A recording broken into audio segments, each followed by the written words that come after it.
Bonjour à toutes et à tous. Je suis Nicolas Cadenne, le rapporteur général de l'Observatoire de la laïcité.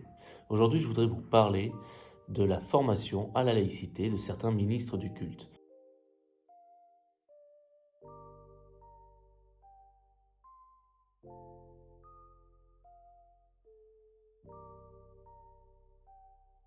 Peu de temps après l'installation de l'Observatoire de la laïcité en 2013, nous avons été convaincus de la nécessité et de l'obligation de formation de certains ministres du culte. D'abord, les aumôniers.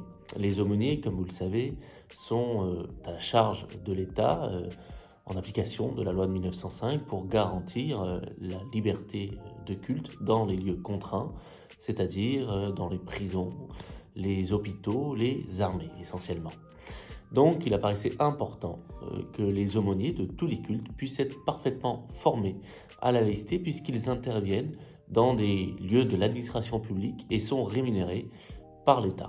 Et donc, nous avons demandé et obtenu par un arrêté de 2017 que tous les aumôniers de tous les cultes suivent obligatoirement une formation à la laïcité pour qu'ils sachent parfaitement quel est le cadre légal de la laïcité lorsqu'ils interviennent dans le cadre de leurs fonctions dans ces administrations publiques. Deuxième situation, celle des imams détachés, des ministres du culte étrangers, mais essentiellement des imams détachés, ce sont les plus nombreux, et ce sont des fonctionnaires de pays étrangers, en l'espèce de la Turquie, du Maroc et de l'Algérie.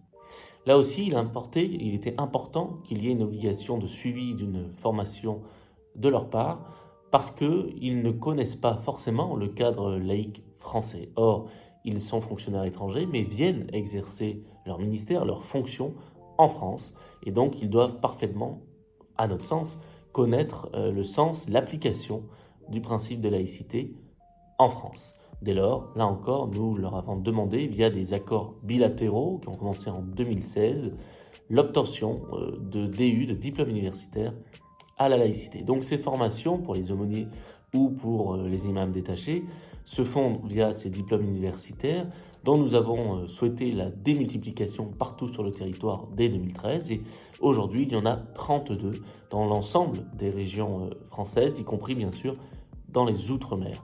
Une fois que ces diplômes universitaires ont été homologués par le ministère de l'Intérieur pour s'assurer simplement qu'il y ait un nombre d'heures minimales de droit de la laïcité, alors il peut y avoir des aides ou des bourses qui peuvent par exemple être versées par la Fondation pour l'Islam de France.